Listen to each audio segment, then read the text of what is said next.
आज से 50 साल पहले देश के इतिहास में पहली बार इमरजेंसी लगी। देशवासियों के लिए बड़ा अलग किस्म का अनुभव अनुभव रहा। इमरजेंसी क्यों लगी, क्या वजह रही, ये सब जानते हैं। जानना भी नहीं चाहते हैं लोग, इतना ज़्यादा बता दिया गया है। लेकिन मैं आज एक ऐसे पत्रकार से आपको मिलाना चाहता हूँ जिन्होंने इमरजेंसी को झेला है। सतीश सिन्हा का बहुत ही वरिष्ठ पत्रकार है। उस समय इनकी उम्र महज 24 साल की थी। 24 साल की उम्र और जेल में जाना पड़े, वो भी बगैर किसी गुनाह के लिए। एक गुनाह इन्होंने किया था, देश के लिए आवाज़ उठाई थी। इनको उस समय ठाणे जेल में अपनी ज़िंदगी के, अपनी जवानी के कई महीने गुजारने पड़े थे। सिन्हा जी बताइए, वो क्या दौर रहा था जो आपने झेला था? देखिए, ऐसा है कि इमरजेंसी का जो काल है वो अपने देश के लोकशाही के इतिहास में एक ब्लैक स्पॉट हम कह सकते हैं। उस समय हमारी प्रधानमंत्री इंदिरा गांधी थी और उस समय जो चुनाव हुए थे वो चुनाव की धांधली के कारण कोर्ट ने डिसीजन लिया और उनको सभी इसे डीबार कर दिया था कि वो कोई भी इलेक्टेड पोस्ट पे नहीं रह सकती। ऐसा कोर्ट का निर्णय 12 जून को आया 1975 के।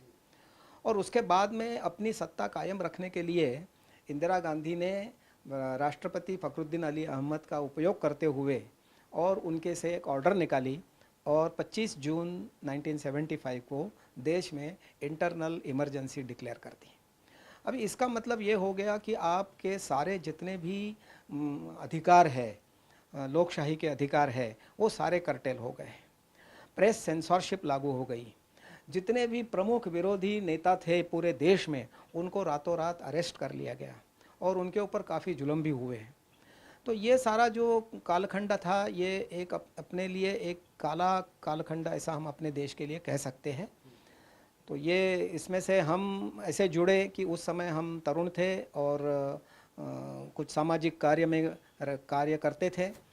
तो जब ऐसा लगा कि अभी ये लोकशाही के ऊपर बहुत बड़ा धोखा है और इसके लिए, इसको लोकशाही को बचाने के लिए हमको कुछ करना चाहिए, तो हमने 3-4 महीने के बाद ऐसा एक पूरे देश में माहौल बना दिया कि अपने को इसके खिलाफ आंदोलन करना चाहिए, सत्याग्रह करना चाहिए। क्योंकि जो भी आंदोलन करते थे उनको अरेस्ट होता था, लोग डरते थे, बहुत एक प्रकार का डर का माहौल पूरे देश में था। लेकिन उसको काउंटर करने के लिए एक सत्याग्रह की बड़ी योजना बनी और दिसंबर में। मैं आपको थोड़ा रोकना चाहूँगा सतीश जी। उस समय प्रेस के ऊपर पाबंदी लगाई थी। कोई भी खबर बगैर उनकी अप्रूवल के जाती नहीं थी। बिल्कुल। माध्यम कोई इस समय के जिस तरीके का आज का सोशल मीडिया का ज़माना है, वैसा कोई चीज़ नहीं थी। तो आप एक दूसरे से कम्युनिकेट कैसे करते थे? ये कम्युनिकेट करने का केवल एक ही रास्ता हमारे पास था कि एक दूसरे को मिलना। मतलब उसके सिवा कोई रास्ता नहीं था, क्योंकि अखबारों के ऊपर ऐसी बंदी थी कि जो भी वो छापना चाहते थे वो पहले अप्रूव करके लेना पड़ता था मंत्रालय में जाके। अगर गलती से गवर्नमेंट के खिलाफ या सरकार के खिलाफ अगर कुछ छाप दिया तो तुरंत उनको अरेस्ट करते थे या उनका पेपर बंद करते थे या उनके ऊपर जुल्म करते थे। तो जहाँ कई तक मेरी जानकारी है, उस समय कर्फ्यू जैसा ही माहौल रहा होगा। पूरा कर्फ्यू ही था। पूरा कर्फ्यू ही था पूरे देश में। कहीं भी आपको 5 से ज़्यादा लोग एकत्रित करने के लिए मनाही थी। इसके लिए सत्याग्रह करके जगह जगह पर लोगों ने 50-100 लोग जमा करके सत्याग्रह किए और वो सत्याग्रह में फिर पुलिस आके उनको वो कर्फ्यू के अगेंस्ट सत्याग्रह किया, इसके लिए उनको अरेस्ट करते थे। सतीश जी, उस समय जब आपको गिरफ्तार किया, आपकी उम्र कितनी थी और आपको कहाँ रखा गया, कितना समय आपने जेल में बिताया? पहला तो हमने सत्याग्रह के लिए कई लोगों को तैयार करने में हमारा समय गया। फिर बाद में सबसे आखिर का सत्याग्रह 26 जनवरी को हुआ। उस समय वो सत्याग्रह में मैंने स्वयं भाग लिया। फिर मुझे हमको 15 दिन के लिए आर्थर रोड जेल में रखा था। वहाँ से हम छूट गए क्योंकि हमारे खिलाफ कोई भी सबूत सरकार के पास, पुलिस के पास नहीं था। वो छूटने के बाद 2-3 दिन के बाद हमारे घर पे पुलिस की धाड़ आई और फिर इमरजेंसी के अंदर, इमरजेंसी लॉ के अंदर मुझे अरेस्ट करके ठाणा जेल में लेके गए और वहाँ मैं 15 महीने तक रहा। 15 महीना बहुत लंबा समय होता है साहब। एक सीधे साधे इंसान थे उस समय जब देश में इमरजेंसी अनाउंस हुई, और आप बैंक में नौकरी भी करते थे। हाँ, मैं कैनरा बैंक में नौकरी करता था। तो मुझे तुरंत सस्पेंड किया गया नौकरी से और जेल में तो बहुत वातावरण कैसा रहता है कि भाई ठीक है, हम एक एक रूम में दो दो लोग रहते थे, दो दो लोग रहते थे, ऐसे ही थाना जेल में उस समय तक ऐसा हुआ था कि शुरू में जिनको अरेस्ट किया था उनको बहुत टॉर्चर किया गया था, लेकिन फिर कोर्ट में केसेस चले और फिर कोर्ट ने डिसीजन लिया कि ये सारे पॉलिटिकल प्रिजनर है, तो इनको अच्छी तरह से आपने रखना चाहिए। तो फिर उसमें थोड़ा परिवर्तन हुआ। फिर हम जेल में, मतलब ठाणे जेल में हम 150 लोग थे, तो 150 लोगों में कई लोग सीनियर सिटीज़न थे, तो उनका मनोधैर्य में रखना ये एक हमारे लिए भी एक जिम्मेदारी बन गई। तो मैं एक सामाजिक कार्यकर्ता होने के नाते हमने 4-5 लोगों को जमा करके अपने जेल में ही हमने ग्रुप बनाया और उनका मनोधैर्य कायम रहे, इसके लिए हम अलग अलग प्रकार के कार्यक्रम करना, खेलना या आपस में मिलना बैठना, ये ऐसे इस तरह से काम करते थे। उसी समय मैंने अपना एमकॉम की परीक्षा भी दी, पैरोल पर छूटकर मैंने परीक्षा दी, वो भी मैंने पास की। एक बैंकिंग परीक्षा दी, वो भी मैंने पास की। और फिर अंदर जितना भी समय मिलता था उसमें पढ़ाई करना, चर्चा करना, अपने आप को अच्छी तरह से रखना, व्यायाम करना, ऐसा सब हमारा दिन चलते थे। तो सरकारी मशीनरी पूरी बिल्कुल खिलाफ में थी, इंदिरा जी का कंट्रोल था प्रेस पे, पुलिस पे, सरकार पे। पुलिस का रवैया कैसा होता था आपके जेल के समय, जेल के दौरान? जेल में तो पुलिस का मतलब क्या कि जो जेल के रूल थे वो सबके लिए बहुत स्ट्रिक्ट बनाए थे। घर के लोग मिलने के लिए केवल महीने में एक बार आ सकते थे, 1 घंटे भर के लिए। बाकी जेल में हमको कोई बाकी सुविधा ऐसी नहीं थी, लेकिन हम अपना खुद का अनाज हम बना सकते थे। हमको काम करने के लिए 2-4 जो बाकी के कैदी होते हैं जो गुनाह में पकड़े गए थे, ऐसे कुछ कैदियों को हमारे बैरक में दिया था, वो हमारे सबके लिए खाना बनाते थे। जेल से हमको राशन मिलता था और उसके आधार पर हम उसका खाना बना के खाते थे।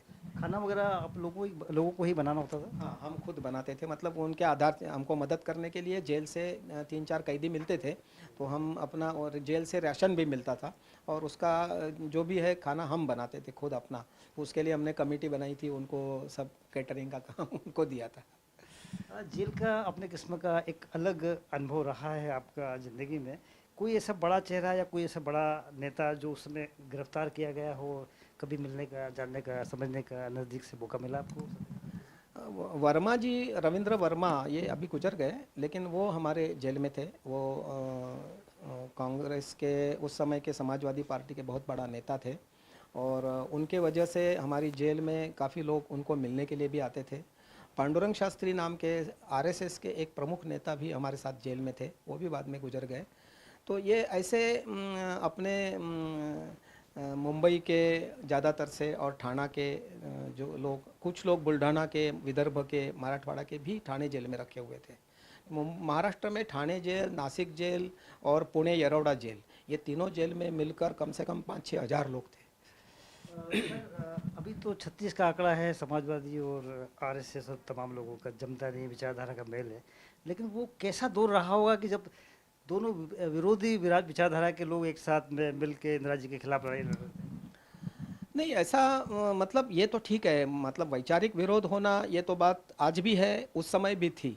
लेकिन ऐसा एक राष्ट्र के ऊपर, देश के ऊपर और संकट आने के बाद, डेमोक्रेसी पर संकट आने के बाद में सब एक मंच पर आए और उन्होंने मिलकर मुकाबला किया है, ये मैं अच्छी बात मानता हूँ अपनी डेमोक्रेसी के लिए।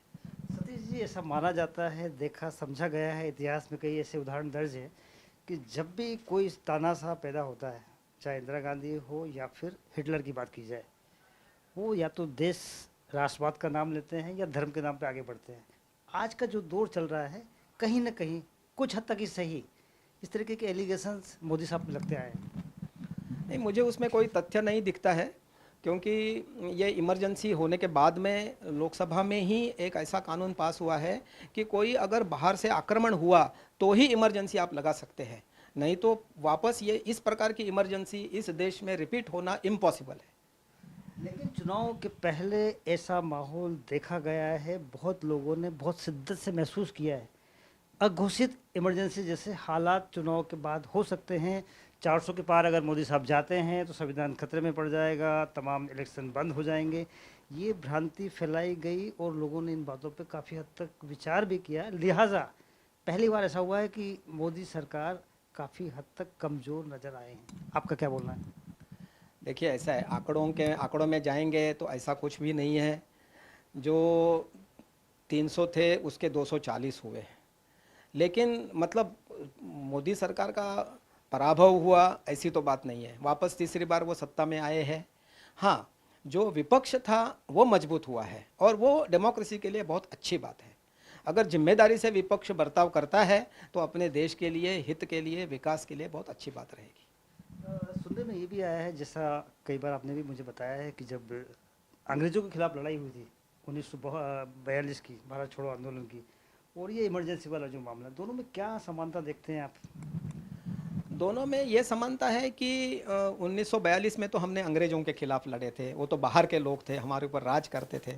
और दुर्भाग्य है कि 1975 में अपने ही लोगों के खिलाफ हमको आंदोलन करना पड़ा, क्योंकि उन्होंने सत्ता के मोह में, सत्ता के लालसा में इमरजेंसी लागू करके अपने सारे जनता के अधिकारों को छीन लिया था।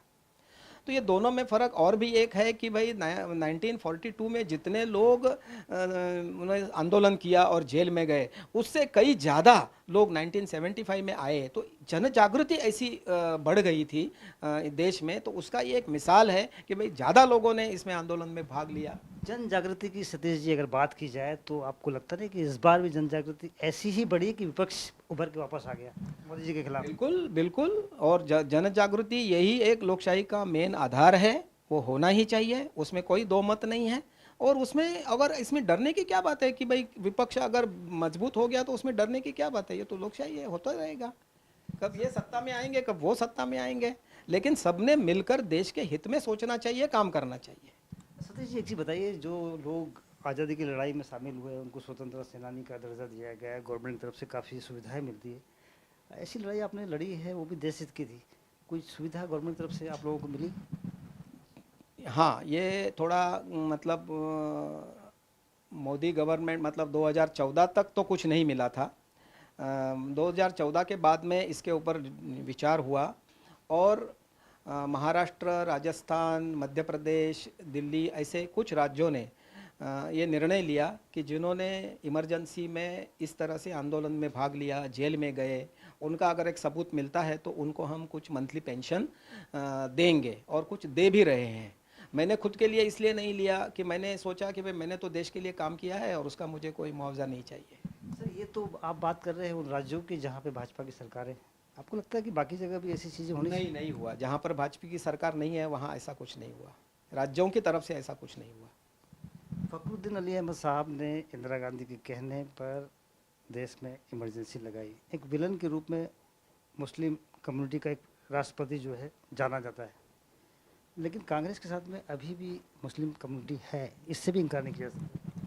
नहीं है ना, मतलब क्या, लेकिन वो उन्होंने इस तरह से आइडेंटिटी बनानी नहीं चाहिए कि हम केवल, हम मुस्लिम हमारी वोटिंग कैटेगरी है, ऐसा उन्होंने अपना अगर अपना स्वरूप बना लिया तो आगे चल के उनको दिक्कत आएगी। आपको क्या लगता है कि पूरे इमरजेंसी में कई बार गलती मानती है कांग्रेस कि हमसे गलती हुई है, कई बार जस्टिफाई भी करती है कि नहीं हमने सही लगाया? एक एजेंडा था उनका साहब, उन्होंने नसबंदी की, संजय गांधी ने सख्ती की, विरोध किया, तरीका गलत हो सकता है, लेकिन मनसा पे क्या बोलना चाहेंगे आप? नहीं नहीं, ये टोटली गलत था, क्योंकि नसबंदी करना या लोकशाही, लोक जो संख्या है उसके ऊपर इस तरह से ज़बरदस्ती करके कुछ करना, ये टोटली गलत बात है। वो आंदोलन गलत था, उसका कोई समर्थन नहीं कर सकते हैं। और जो ये बात है कि लोगों को समझाना, जन जागृति करना कि भाई लोक संख्या बढ़ने से विकास पर कितना बुरा असर होता है। आज हम 140 करोड़ है, चीन को भी पीछे रख दिया है। क्या आपको लगता है कि संजय गांधी का वो तरीका अपनाया होता तो हिंदुस्तान आज वो नहीं होता जो होना चाहिए?